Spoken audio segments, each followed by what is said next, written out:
J'espère qu'elle vous a autant que moi intéressé, interpellé. Je disais dans mon propos introductif que nous allions travailler sur ces sujets et voir comment globalement le Covid impacte la gestion de nos mutuelles. Moi, je voudrais partager un certain nombre de choses avec vous en clôture. Le premier, c'est que globalement, ce qu'on dit quand on parle de l'impact de la Covid sur les mutuelles, j'ai l'impression que plus globalement, on a balayé depuis aujourd'hui, toute la journée, c'est l'impact de la Covid sur la société. Parce qu'en fait, dans la gestion de nos mutuelles, on se retrouve avec l'ensemble des sujets, tous les sujets traités sociétalement. Pardon. Il y a quelques points forts que je retiendrai de cette journée, sur laquelle j'ai appris beaucoup de choses. Donc merci encore à tous les intervenants, et y compris, je tiens à saluer les intervenants de fin de journée, parce que contrairement à ce que disait Serge, je trouve que l'après-midi a été plus qu'intéressante, et c'était bien d'intervenir l'après-midi. Je pense que c'est toujours bien d'intervenir l'après-midi. Un sujet fort, je pense qu'on peut partager, ça a été dit à plusieurs niveaux, c'est que cette période a entraîné un amalgame, parfois même une confusion, entre la vie privée et la vie professionnelle, entre la vie professionnelle et la vie privée, qui fait que le télétravail, le confinement, fait qu'on a eu du mal, et on en aura peut-être certainement encore, à faire la différence ou le distinguo complet entre quand est-ce que je travaille ou quand est-ce que c'est ma vie privée. Donc il y a vraiment un sujet d'attention sur ce sujet-là, surtout que nous, en tant que dirigeants, on peut se demander parfois où est notre vie privée dans nos quotidiens, et qu'on est souvent pratiquement avec une intrusion de la vie professionnelle complète sur la vie privée, et que le fait d'avoir été en distancié et que nos collaborateurs étaient en distancié fait que parfois la rupture, on ne la connaît pas. Je me rappelle avant le Covid, je m'interdisais d'envoyer, parce que c'est la RH qui me l'avait dit, je m'interdisais d'envoyer des mails, ou même des SMS, surtout des mails, le week-end ou après telle heure. Parce que la RH m'avait dit, attention, si tu fais ça, un jour on va se retrouver avec quelqu'un si on a un sujet qui peut nous amener à des questions d'harcèlement. Et j'avais trouvé une technique, en fait je chargeais tous mes mails, je travaillais tout le week-end, je travaillais tous les soirs, comme on le fait pratiquement tous. Mais j'envoyais pas les mails, et puis le lundi matin, bouf, il y a tout qui partait. Donc je respectais les éléments de ce niveau-là. Donc ce sujet de la confusion et de l'amalgame vie privée, vie professionnelle, autant en tant que dirigeant, on a toujours eu le problème, mais je pense que ça s'est répercuté sur nos collaborateurs, et que quelque part il va falloir pouvoir le gérer. Le deuxième sujet qui m'interpelle beaucoup, on l'a vu largement aujourd'hui, c'est la rupture ou la transition, je pense que Serge l'a évoqué, entre les sujets économiques qui étaient prégnants avant la Covid et les sujets sociologiques ou sociaux qui sont devenus plus prégnants aujourd'hui. Je vais vous donner quelques exemples sur la prégnance des sujets économiques. Rappelez-vous, avant la crise, la question de la dette. On nous disait qu'il ne faut plus faire de dette. Les États ne voulaient plus faire de dette. La régulation européenne, la régulation du FMI, c'était il faut supprimer la dette. Dans nos entreprises, quand on allait voir un banquier, qu'est-ce qu'on regardait sur le ratio endettement sur fonds propres? C'était des sujets majeurs. Aujourd'hui, vous reconnaissez avec moi que moi je ne comprends plus rien. Je suis un financier, moi, de culture. Je ne comprends plus rien sur la notion de la dette. Aujourd'hui, la dette n'est plus un sujet, y compris quand on voit que la BCE ou la Fed ouvre les portes sur les sujets de la dette. Bon, je ne me retrouve plus. Donc le sujet de la dette a complètement sauté. C'était une vraie logique forte dans la gestion de nos entreprises et de la société. Le deuxième sujet, mais Séverine l'a évoqué ce matin, quand on dit le 100% santé, le 100% santé avant la crise, c'était inaudible. Pourquoi? Parce que tous les États étaient contraints sur la régulation européenne, sur la limitation de la dépense publique.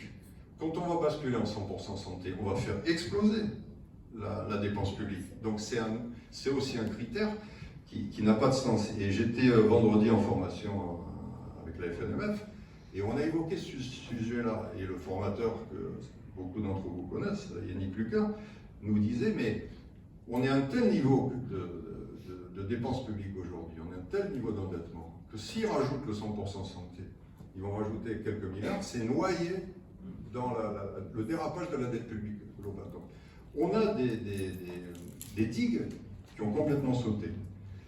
La performance, c'était quand même le sujet de nos entreprises, fondamental.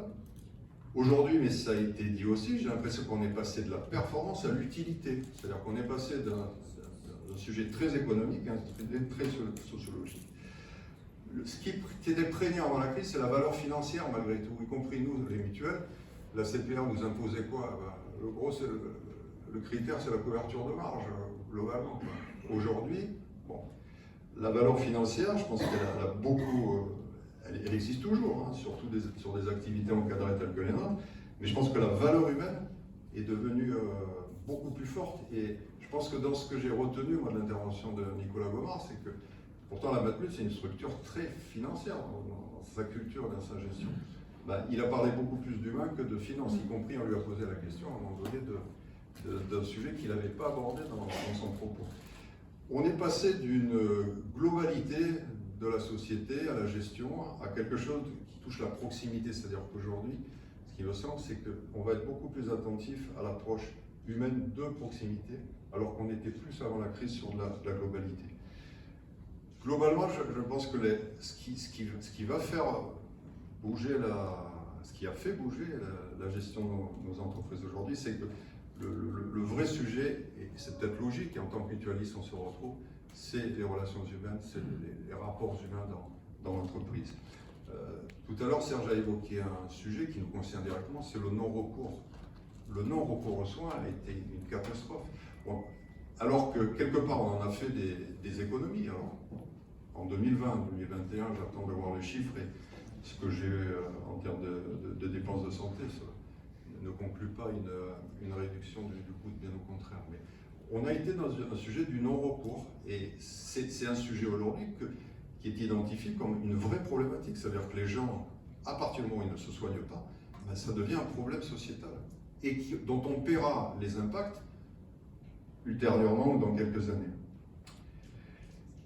On est passé d'un sujet où, mais ça, je pense que ça a bien été dit ce matin et particulièrement, mais en évolution dans cet après-midi, on est passé dans un sujet où on a été canalisé sur la gestion de la crise.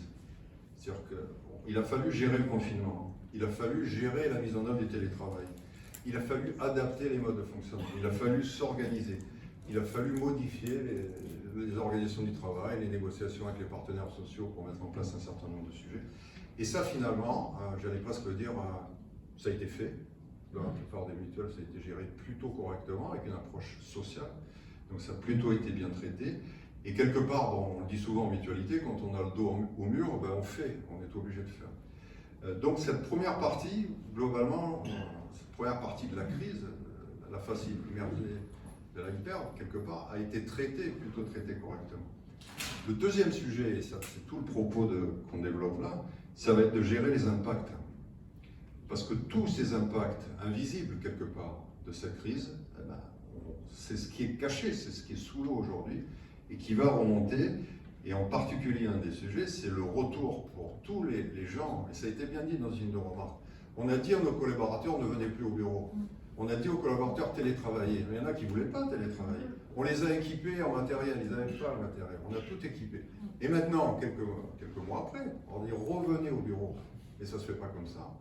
Il y a un vrai sujet et il y aura des impacts. Et s'il n'y a pas d'accompagnement sur ces questions-là, je pense qu'on aura des répercussions dans la durée. Je ne parle pas des Covid longs qui vont avoir un vrai sujet d'adaptation. Il y a un vrai sujet de l'impact à long terme de toutes ces conséquences du Covid. On a géré le plus dur, en tout cas ce qui apparaissait comme le plus dur. On va devoir gérer dans la durée.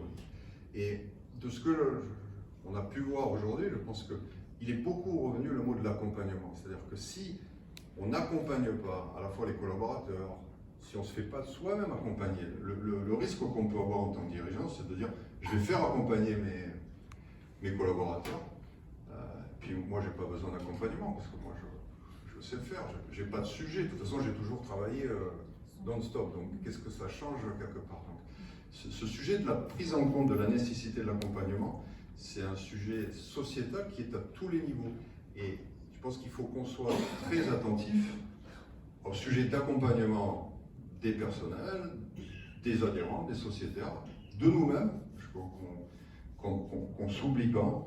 Et il y a une catégorie sur laquelle je pense qu'on a intérêt à être très sensible, c'est l'encadrement de proximité. Parce qu'autant les codières, on arrive à gérer, autant l'encadrement supérieur, on arrive à gérer en proximité. Une entreprise fonctionne par la force de son encadrement de proximité. Et l'encadrement de proximité, c'est lui qui est le plus bousculé, certainement par les modes de gestion. Parce que quand je gérais un encadrement de proximité, j'avais un plateau, j'avais 40 personnes sous la main, je gérais, j'avais l'habitude, je fais ça depuis 10 ans ou 15 ans. Quand j'ai eu tous les collaborateurs à distance, je ne sais plus, je ne sais pas, on ne m'a pas appris à gérer à distance. Et quand aujourd'hui je vais avoir des collaborateurs moitié à distance, moitié en présentiel, des gens qui veulent revenir, des gens qui ne veulent pas revenir, il y a un vrai sujet sur l'encadrement de proximité. Je pense que là, il faut qu'on ait une attention particulière. Le coaching du dirigeant, on l'a évoqué, je pense qu'il ne faut pas l'oublier. Et dans les plans d'accompagnement qu'on va mettre en place, que certaines mutuelles ont déjà mis en place, mais que l'ensemble des mutuelles devront mettre en place, je pense qu'il ne faut pas qu'elles s'oublient, que les dirigeants s'oublient dans cet accompagnement.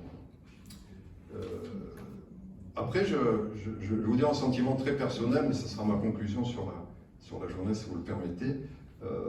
Moi, je suis d'une culture de la finance, j'ai une formation financière, j'ai fait de la gestion toute ma vie, mais gestion plutôt côté Solva 1, Solva 2. J'étais très à l'aise ce matin.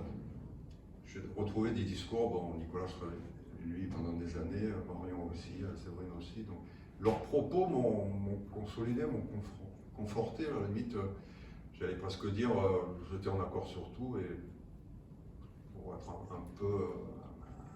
peu prétentieux, parce que je n'ai pas découvert grand-chose finalement. Tout ce qui a été mis en œuvre par ce qui a été cité, on l'a tous plus ou moins mis en place. Donc j'étais très à l'aise.